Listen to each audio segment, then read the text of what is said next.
Hello everyone, इस video में हम बात करने वाले हैं अगर आप भी 2025 में बीएमएस में एडमिशन लेने वाले हैं तो ये वीडियो आपके लिए बहुत ज़्यादा इंपॉर्टेंट है। देखो, बहुत सारे बच्चे क्या करते हैं, बीएमएस में एडमिशन लेते हैं और फिर वो सोचते हैं कि हम बीएमएस के साथ पढ़ाई करके नीट भी क्रैक कर लेंगे और अगले साल वो सोचते हैं कि हम एमबीबीएस या फिर टॉप बीडीएस में गवर्नमेंट सीट को ले लेंगे। सो इस वीडियो में हम कंप्लीटली जानने वाले हैं क्या बॉन्ड पेनल्टी होती है महाराष्ट्र में और पार्शियल ड्रॉप क्या आपको लेना चाहिए नहीं लेना चाहिए, उसके प्रोज और कॉन्स क्या है। सो वीडियो को पूरा देखिए, जो भी बीएमएस में एडमिशन लेने की सोच रहे हैं 2025 में। सो ये वीडियो आप ही के लिए है। इस वीडियो में डिटेल में मैं सारा कुछ आपको बताने वाला हूँ। सो वीडियो को पूरा देखिए। ओके, सो बीएमएस जो कोर्स होता है महाराष्ट्र में या फिर बाकी जो अदर स्टेट में भी, सो ये एक प्रोफेशनल आयुष कोर्स है अंडर द गवर्नमेंट रेगुलेशन। सो ये प्रोफेशनल कोर्स है और अगर आप एडमिशन लेते हैं या गवर्नमेंट कॉलेज में, चाहे आप गवर्नमेंट कॉलेज में एडमिशन लो या फिर आप सेमी गवर्नमेंट या फिर उसको ही प्राइवेट कॉलेज बोलते हैं, ठीक है। सेमी गवर्नमेंट प्राइवेट एक ही बात है, या तो गवर्नमेंट कॉलेज, किसी भी कॉलेज में आप एडमिशन लेते हो तो आपको डायरेक्टली या इनडायरेक्टली एक बॉन्ड साइन करना होता है जब भी आप कॉलेज में एंटर करते हो एडमिशन के वक्त, ठीक है। जब भी आप एडमिशन लेने कॉलेज में जाते हो अपना अलॉटमेंट लेटर लेके, तब आपसे एक बॉन्ड साइन करवाया जाता है। वो डायरेक्टली या इनडायरेक्टली आपसे साइन करवा दिया जाता है और यूजुअली वो बॉन्ड अप्रॉक्सीमेट मैं आपको वैल्यू बता रहा हूँ, ये कॉलेजेस टू कॉलेजेस वेरी करती है।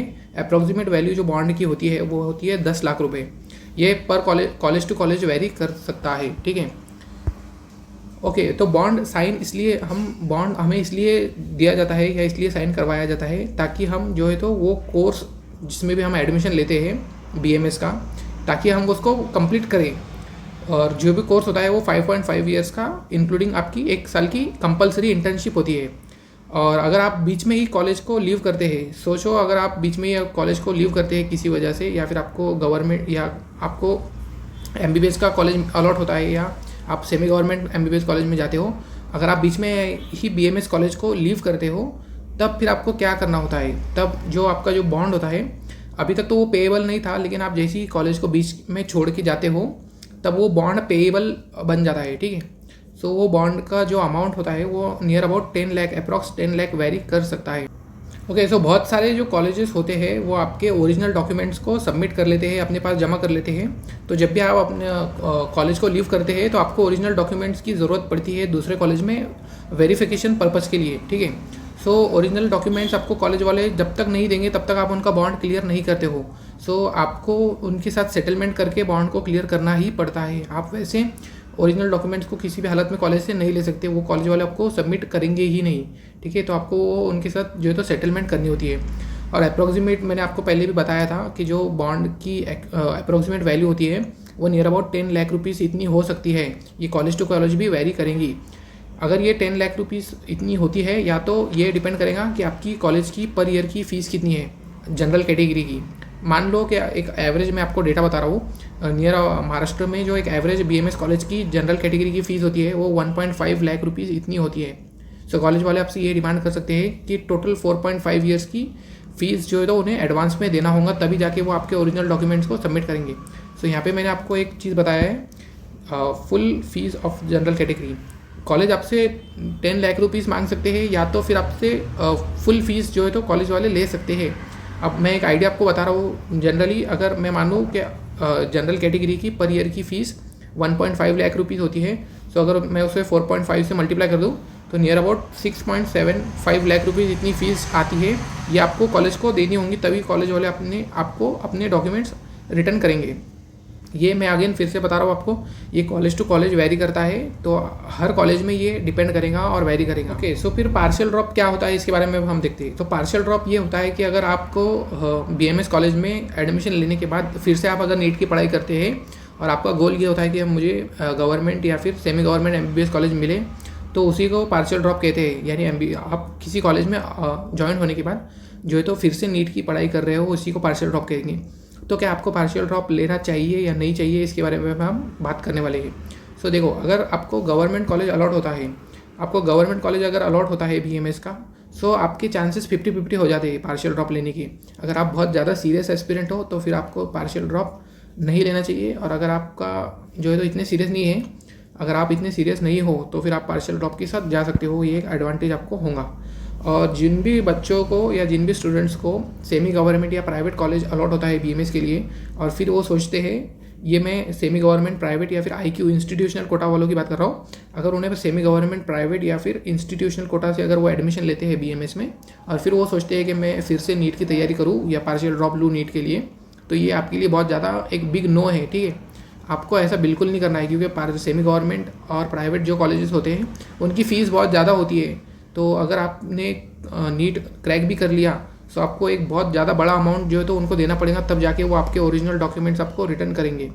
सो आप इस बारे में भी थोड़ा सोचिए, और हो सके तो ज़्यादातर आप अगर सेमी गवर्नमेंट में एडमिशन ले रहे हो तो आप मत लो, अगर आप सीरियस नीट की पढ़ाई करना चाहते हो तो।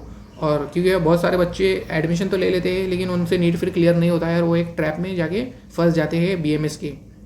सो अगर आप सेमी गवर्नमेंट या प्राइवेट या फिर IQ कोटा में एडमिशन लेने वाले हो BMS में, और फिर आप सोच रहे हो कि अगर मुझे पार्शियल ड्रॉप लेना चाहिए या नहीं चाहिए, तो आप बिल्कुल भी मत लेना पार्शियल ड्रॉप। ठीक है, तो अब हम बात करते हैं BMS के साथ अगर आप पार्शियल ड्रॉप लेते हैं तो उसके प्रोस क्या क्या हो सकते हैं। सबसे पहला तो आपके पास एक बैकअप ऑप्शन आ जाएगा, ठीक है। फिर आपको इतनी चिंता करने की ज़रूरत नहीं है कि मेरा नीट क्रैक होगा या नहीं होगा और अगले साल मुझे फिर से जो है तो नीट में काउंसलिंग अटेंड करनी पड़ेगी। सो अगर आप BMS में पार्शियल ड्रॉप लेते हैं तो ये आपका एक प्लस पॉइंट हो सकता है कि आपको एक बैकअप करियर ऑप्शन आपके पास अवेलेबल है। सेकेंड है in touch with medical subjects. So जैसे आप BMS में एंटर करते हैं सो आपको मेडिकल सब्जेक्ट्स के टच में आप आ जाते हो, फिजियोलॉजी हो या एनाटमी हो, सो आप इन सब्जेक्ट्स के टच में आ जाते हो, तो आपको जो है तो एक मेडिकल सब्जेक्ट या फिर एक मेडिकल इन्वायरमेंट ज़रूर मिलता है आपके बैकग्राउंड में। तीसरा है gate experience of medical college. आपको एक कॉलेज में कॉलेज कैसा होता है या कॉलेज का एक्सपीरियंस कैसे होता है मेडिकल कॉलेज का, ये नियर अबाउट आपको एक एक्सपीरियंस ज़रूर आता है कॉलेज ज्वाइन करने के बाद। Hostel study environment that motivates you. आप जब कॉलेज में एंटर करते हो तो आपको हॉस्टल अलॉट होता है या फिर एक स्टडी इन्वायरमेंट आपको मिलता है ताकि आप फिर नीट की पढ़ाई भी अच्छे से कर सको या वो पढ़ाई के लिए आपको मोटिवेट करता है, ठीक है। ये प्रोज हो गए। अगर आप BMS में एडमिशन लेके पार्शियल ड्रॉप करते हैं तो ये आपके लिए प्रोज पॉइंट होते हैं। अब हम देखते हैं कॉन्स क्या हो सकते हैं, इनके कॉन्स पॉइंट क्या हो सकते हैं। सो कॉन्स में ये होता है कि रिस्क, सबसे बड़ा कॉन्स तो यही है कि आपको बॉन्ड पेनल्टी का रिस्क होता है। मिनिमम बॉन्ड पेनल्टी आपको मैंने अप्रॉक्स बॉन्ड पेनल्टी बताया था 10 लाख रुपीज़, और ये वैरी करती है हर कॉलेजेस में। तो ये सबसे बड़ा रिस्क फैक्टर होता है कि आप जब BMS में एडमिशन ले लेते हो तो आपको बॉन्ड पेनल्टी पे करनी पड़ेगी जब भी आपको बीच से सीट लीव करनी होगी तो। दूसरा है टाइम मैनेजमेंट। ओके, कॉलेज के साथ आप टाइम मैनेजमेंट करना जो तो एक इम्पॉसिबल, नेक्स्ट टू इम्पॉसिबल हो जाता है, क्योंकि एज जो कॉलेज का शेड्यूल होता है वो मॉर्निंग से आफ्टरनून और इवनिंग तक भी होता है, ठीक है। तो आपका जो टाइम मैनेजमेंट है वो बहुत ज़्यादा एक रिस्क हो जाएगा आपको, और आप प्रॉपर टाइम मैनेज नहीं कर पाओगे और फिर नीट को आप कैसे टाइम देंगे, तो इसकी वजह से आपके जो नीट में चांसेस है क्रैक करने के वो बहुत ज़्यादा कम हो जाएंगे। सो आपको ये टाइम मैनेजमेंट का भी जो है तो पॉइंट कंसिडर करना चाहिए। तीसरा है internal practical and exams attendance. आपको डेली कॉलेज में आना पड़ेगा, ठीक है। आपकी अगर डेली कॉलेज में आप नहीं आएंगे तो फिर आपकी अटेंडेंस जो है तो शॉर्ट होने लग जाएंगी। दूसरा है इंटरनल एग्जाम्स और प्रैक्टिकल्स। आपको प्रैक्टिकल में भी जो है तो अटेंडेंस अलग से लगानी पड़ेगी और इंटरनल आपको एग्जाम देने पड़ेंगे BMS में। जब तक आप नीट की प्रैक्टिस करोगे तब तक आपके एक इंटरनल तो कंप्लीट हो जाएगा और बाकी के पीरियोडिक असेसमेंट वगैरह भी आपके चलते रहेंगे एग्जाम में, तो उस पर भी आपको जो है तो फोकस करना पड़ेगा। तो इसलिए जो है तो ये आपके लिए बहुत ज़्यादा डिफिकल्ट हो जाएगा नीट को क्रैक करना। दूसरा है डुअल रिस्पॉन्सिबिलिटी। आपको एक साथ जो है तो आप एक नाव में दो नाव में एक साथ सवार हो जाओगे, इस तरीके से आपका एक जो हो जाएगा, आपको डुअल रिस्पॉन्सिबिलिटी आ जाएगी। तो ये काफ़ी ज़्यादा आपके लिए जो है तो हार्ड हो जाएगा नीट को क्रैक करना। सो आप ये जो डिसीजन है आपका ये आप सोच समझ के लो, और अभी भी आपके पास टाइम है। एक बार जो है तो घर से आप घर वालों के साथ आप मिलके बात कर सकते हो कि आपको क्या लेना चाहिए और क्या नहीं लेना चाहिए, क्योंकि BMS में आप एक बार एंटर कर लिए तो फिर आप बीच में से इसको लीव नहीं कर पाओगे, और लीव अगर आपको करना है तो आपको एक बहुत भारी भरकम जो है तो बॉन्ड पेनल्टी का अमाउंट पे करना पड़ेगा कॉलेजेस को। ओके, मेरी जेन्युइन एडवाइस आपके लिए क्या होने वाली है, मैं अब उसके बारे में बात करता हूँ।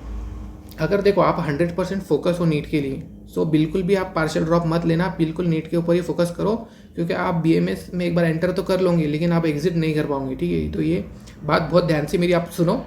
अगर आप 100% फोकस हो तभी जो है तो पार्शियल ड्रॉप मत लेना, डोंट टेक पार्शियल ड्रॉप। क्यों? क्योंकि अगर देखो 99% पीपल जो है तो वो फेल ही हो जाएंगे, क्योंकि डुअल रिस्पॉन्सिबिलिटी और टाइम मैनेजमेंट आपका नहीं हो पाएगा। सो जो 99% पीपल जो होते हैं वो गिव अप कर देंगे, और सिर्फ 1% चांस होता है कि आपका जो है तो नीट क्रैक हो जाएगा। तो ये आप बिल्कुल सोच समझ के इसका डिसीजन लो। दूसरा है योर नीट रैंक और near MBBS cut off partial.